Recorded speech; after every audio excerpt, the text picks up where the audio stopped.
और इस वक्त की बड़ी खबर दिल्ली से आपको बता दें, दिल्ली में देर रात एक साथ 32 बुलडोजर गरजे हैं। मस्जिद के आसपास सारे अतिक्रमण को किया गया ध्वस्त। विरोध में स्थानीय लोगों ने पुलिस पर पत्थर भी बरसाए। दिल्ली में देर रात 32 बुलडोजर की मदद से अवैध निर्माण को तोड़ा गया, अतिक्रमण को ध्वस्त किया गया। विरोध में स्थानीय लोगों ने पुलिस पर पत्थरबाजी की, जिसके जवाब में पुलिस को भी आंसू गैस के गोले छोड़ने पड़े।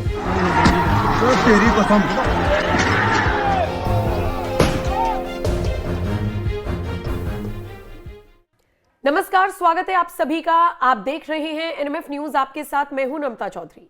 ये जो तस्वीरें आप देख रहे हैं, ये देश की राजधानी दिल्ली से सामने आई है। दिल्ली के रामलीला मैदान के पास एक मस्जिद के पास अतिक्रमण को और अवैध निर्माण को 1, 2, 4, 10 बुलडोजर ने नहीं बल्कि 32 बुलडोजर की मदद से ढा दिया गया। और चूंकि मस्जिद से लगता हुआ यह निर्माण था, ऐसे में स्थानीय लोगों ने इसका विरोध किया। और कुछ तस्वीरें जो आप देख रहे हैं स्क्रीन पर, ये वो तस्वीरें हैं जिसमें पुलिस पर पत्थरबाजी की गई। ये पूरा एक्शन प्लान देर रात किया गया, किसी को उम्मीद नहीं थी। पुलिस के बड़े बड़े अधिकारी ये बयान दे रहे हैं कि पत्थरबाजी तो छोड़िए, किसी तरह का विरोध होगा, वो भी अवैध निर्माण के लिए हमें ऐसी बिल्कुल भी उम्मीद नहीं थी। जिसके बाद अब ये जो तस्वीरें निकलकर सामने आई, ये फिर से सवाल खड़े करती हैं। पहले अवैध निर्माण करेंगे, अतिक्रमण करेंगे, पुलिस उसको व्यवस्था को बनाने के लिए आएगी, प्रशासनिक अधिकारी आएंगे, टीम आएगी, बुलडोजर आएगा, तो फिर हम पत्थरबाजी करेंगे। ये कहां का न्याय है? सवाल क्यों नहीं उठ रहे ऐसे लोगों को लेकर जो बार बार पत्थरबाजी करते हैं पुलिस के ऊपर?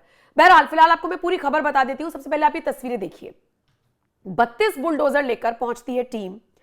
दिल्ली नगर निगम की टीम ने रामलीला मैदान के पास फैज़े इलाही एक मस्जिद पड़ती है, उसके पास जो अवैध निर्माण हो रखा था, और सोचिए मस्जिद से सटा हुआ ये पूरा निर्माण था जो पूरी तरीके से अवैध था, अतिक्रमण आप इसे कह सकते हैं।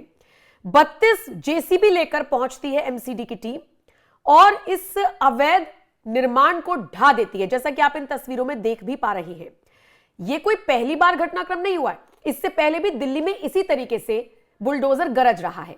लेकिन इस बार जब रात में यह एक्शन हुआ, सोचिए 6 जनवरी की रात को यह पूरा मामला हुआ और उसके बाद कुछ स्थानीय लोगों ने विरोध करना शुरू कर दिया।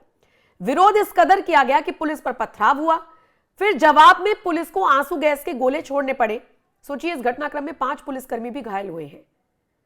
यह कार्रवाई दिल्ली हाईकोर्ट के उस निर्देश पर की गई जिसमें 39,000 वर्ग फुट जमीन से अतिक्रमण हटाने के लिए कहा गया था। अब मस्जिद कमेटी का दावा है कि यह वक्फ की संपत्ति है। प्रशासन इसे फुटपाथ और सार्वजनिक भूमि पर अतिक्रमण बता रहा है। मतलब अदालत कोई फैसला सुनाता है, ये पत्थर फेंकेंगे पुलिस पर। अदालत कोई फैसला सुनाता है, ये विरोध करेंगे मुख्यमंत्री का या जो भी उस राज्य में सरकार होगी, जैसे कि अब रेखा गुप्ता का विरोध हो रहा है। फैसला अदालत का होगा, पत्थर पुलिस वाले खाएंगे, गंभीर रूप से घायल पुलिस वाले होंगे, जान पर किसी के बनेगी तो वो पुलिस वालों के बनेगी। क्यों भैया, इनकी क्या गलती है? तो अदालत का आदेश है। 39,000 वर्ग फुट जमीन से अतिक्रमण हटाने के निर्देश कोर्ट की तरफ से दिए गए हैं और उसमें यह भी शामिल था। अब सोचिए स्थानीय लोग कह रहे हैं, और ये स्थानीय लोग कौन से समुदाय से आते हैं आप इसका अंदाजा लगा सकते हैं। इनका यह कहना है कि जी तो वक्फ की संपत्ति है, और वक्फ ने कैसे अपनी संपत्तियों को बनाया है पूरे दिल्ली में क्या पूरे देश में, यह आप भी जानते हैं और पूरा देश भी जानता है। बहरहाल अगर बात की जाए इस पूरे घटनाक्रम की, 32 बुलडोजर पहुंचते, मैं बार बार 32 का जिक्र इसलिए कर रही हूं कि आप अंदाजा लगा सकते हैं कितनी बड़ी तादाद में यह अवैध निर्माण किया गया था कि 1-2 बुलडोजर या 10-12 बुलडोजर से काम नहीं चला, 32 बुलडोजर बुलाने पड़े। फैज़े इलाही मस्जिद के आसपास जो अवैध निर्माण था उसे हटाने के लिए एमसीडी पहुंचते हैं, एमसीडी के अधिकारी पहुंचते हैं, सुबह सुबह पहुंचते हैं, रात तक ये कार्रवाई चलती है और कार्रवाई शुरू होते ही स्थानीय लोग अपना विरोध दर्ज कराना शुरू कर देते हैं। देर रात की जो तस्वीरें हम आपको दिखा रहे हैं वो तब की हैं जब पुलिस पर पथराव किया गया और फिर पुलिस को भी आंसू गैस के गोले छोड़ने पड़े। अब यानी कि अगर अवैध तरीके से अतिक्रमण को हटाया जाएगा तो ऐसे ही उपद्रव मचाया जाएगा, जैसे कि आप इन तस्वीरों में देख पा रहे हैं। पत्थरबाजों ने माहौल बिगाड़ने की कोशिश की तो निश्चित तौर पर अब उनके खिलाफ भी एक्शन लिया जाएगा, ऐसी उम्मीद की जा रही है। शायद इसीलिए सेंट्रल रेंज के जॉइंट कमिश्नर ऑफ पुलिस मधुर वर्मा ने साफ साफ कह दिया कि जिसने भी माहौल बिगाड़ने की कोशिश की गई है उन सबको सबक सिखाया जाएगा। हालातों को नियंत्रित करने के लिए संतुलित बल का इस्तेमाल किया गया, कोई तनाव न बढ़े इसको लेकर भी हम लोग पूरी तरीके से आश्वस्त थे। कोशिश की गई कि डेमोलिशन हो तो ज्यादा कोई बवाल ना हो, हालांकि बवाल मचाने की कोशिश की गई तो उनका भी इलाज कर दिया गया। तो ये तस्वीरें हम आपको दिल्ली से दिखा रही हैं, लेकिन ये तो तस्वीरें हैं जो बीती रात सामने आई। आप समझ ही गए होंगे किस तरीके से बुलडोजर एक्शन हुआ। मैं आपको अब कुछ पुरानी घटनाएं बताती हूं। 2025 का ये आंकड़ा आपको बताऊंगी। ये तो कार्रवाई रही जनवरी 2026 की। मैं आपको कुछ दिसंबर 2025 का आंकड़ा बताऊंगी, अगस्त 2025 का आंकड़ा बताऊंगी, जिसको समझकर सुनकर आप ये जान पाएंगे कि बुलडोजर एक्शन पूरे दिल्ली में किस तरीके से चल रहा है। दिसंबर 2025 का ही जिक्र कर लेते हैं। करोल बाग और डीबी गुप्ता रोड पर जितना भी अतिक्रमण था उसको हटाने के लिए अभियान चलाया गया था। एमसीडी और डीडीए ने मिलकर यह अभियान चलाया था।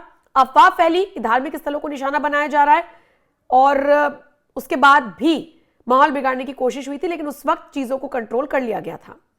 सुभाष नगर ऑटो मार्केट, अगस्त 2025 का मामला है। पश्चिमी दिल्ली का सुभाष नगर पड़ता है। अवैध रूप से जो ऑटो पार्ट्स की दुकान बनी हुई थी, बुलडोजर चल गया उस पर। दर्जनों दुकानों को जमींदोज कर दिया गया। वो निगम की जमीन पर बिना अनुमति के चल रही थी। जून 2025 में भी कालकाजी में और भूमिहीन कैंप में डीडीए ने एक बड़ी कार्रवाई की थी। 1200 झुग्गियों को हटाने का लक्ष्य इसमें रखा गया था। कुल मिलाकर अगर आप देखेंगे तो दिल्ली ही नहीं, हम तो देख रहे हैं कि पूरे देश में अलग अलग तरीके से अवैध निर्माण कर रखा है, अतिक्रमण कर रखा है। और जब सरकार सुध लेती है, प्रशासन सुध लेता है, तो उसके बाद ये तस्वीरें आती हैं जो कतई नहीं आनी चाहिए। जैसे कि बुलडोजर एक्शन के खिलाफ पुलिस पर, एमसीडी के अधिकारियों पर, डीडीए के अधिकारियों पर देखिए किस तरीके से हमला करने की कोशिश की गई। फिलहाल दिल्ली में जिस तरीके से बुलडोजर गरजा, उस पर आपका क्या कुछ कहना है? अतिक्रमण को जिस तरीके से ध्वस्त किया गया, उस पर आपका क्या कुछ कहना है? आप अपनी राय कमेंट सेक्शन में हमें जरूर दीजिएगा। बाकी अपडेट्स के लिए आप एनएमएफ न्यूज की वेबसाइट पर भी जा सकते हैं, आप हमारे बाकी प्लेटफॉर्म्स पर भी जा सकते हैं, जैसे कि इंस्टाग्राम, जैसे कि फेसबुक, जैसे कि एक्स हैंडल, और वहां से भी आप पल पल के अपडेट्स ले सकते हैं। फिलहाल दिल्ली में देर रात जिस तरीके से ये एक्शन हुआ, उस पर आपका क्या कुछ कहना है?